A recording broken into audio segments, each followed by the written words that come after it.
এই জন্য এই জাহান্নামবাসীদেরকে জাক্কুম নামক ফল খেতে দেওয়া হবে। আমার ভাইয়েরা, জাহান্নামের ক্ষুধা আছে না নাই? জাহান্নামের কিন্তু ক্ষুধা আছে।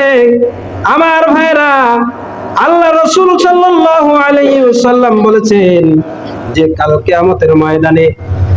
কিয়ামতের ময়দানে জাহান্নামবাসীদেরকে জাহান্নাম ধাওয়া করার জন্য, আক্রোশ তাদেরকে গ্রাস করার জন্য ধাওয়া করবে।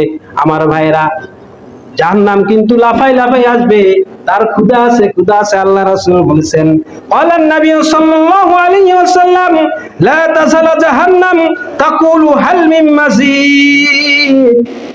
আল্লাহ রাসূল বলেন, কাল কিয়ামতের ময়দানে জাহান্নাম বলবে যে আরো আছে নাকি, আমার পেট একটু পূর্ণ করে দাও।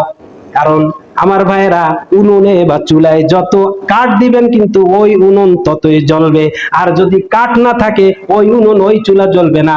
জাহান্নামের খাদ্য হবে মানুষ এবং পাথর। ওয়াকুদুহান নাস ওয়াল হিজারা। যতই সে জাহান্নাম ভক্ষণ করতে পারবে ততই সে আনন্দিত হবে, আর সে বলবে আর কোনো কিছু বাকি আছে নাকি, আরো আছে কিনা। এটা তো হাদিসের দলিল দিলাম। আল্লাহ রাসূল সাল্লাল্লাহু আলাইহি সাল্লাম বলেছেন, আল্লাহ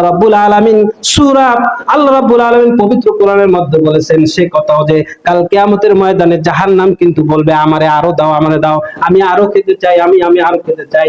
ওই জাহান্নাম বেশি কই, আমার লাকড়ি কই, আমার কাষ্ট কই। ইয়াউমা নাকুলু লি জাহান্নামা হালিম তালাতি ওয়া তাকুলু হাল মিন মাজিদ। জাহান্নাম বলবে, আল্লাহ আরো আছে নাকি, দাও, আমার দরকার। জাহান্নামবাসী থেকে দাও। সে যতই জ্বালাইতে পারবে ততই আন্দোলিত হবে এবং খুশি হবে। আমার ভাইয়েরা, এই জন্য এই জাহান্নামের লাকড়ি যাতে না হতে হয় সেজন্যই দুনিয়ায় একটু স্যাক্রিফাইস করতে হবে।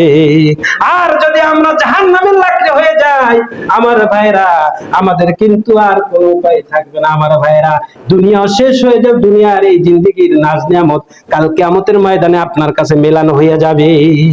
তখন বলবে, হায় হায়, দুনিয়ায় আমার কিছুই দরকার ছিল না, যদি আজকে আখিরাতে আমি সফল হতে পারতাম, এটাই আমার জন্য সবচাইতে বড় সফলতা ছিল। এই কথাই আল্লাহ রাব্বুল আলামিন পবিত্র কালামের মধ্যে ঘোষণা করেন, ফামান জুহজিহানিন নার ওয়া দুখিলাল জান্নাতা ফাকাদ ফাত।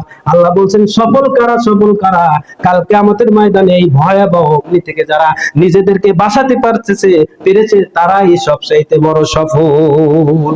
আমার ভাইরা, এই জন্য এই দুনিয়ায় একটু স্যাক্রিফাইস করি। সাপ্তাহিক নামাজ নয়, 5 ওয়াক্ত নামাজের প্র্যাকটিস করি। দেখবেন আপনার ভাগ্য খুলে যাবে, রহমত নাজিল হবে, বালা মুসিবত দূর হবে।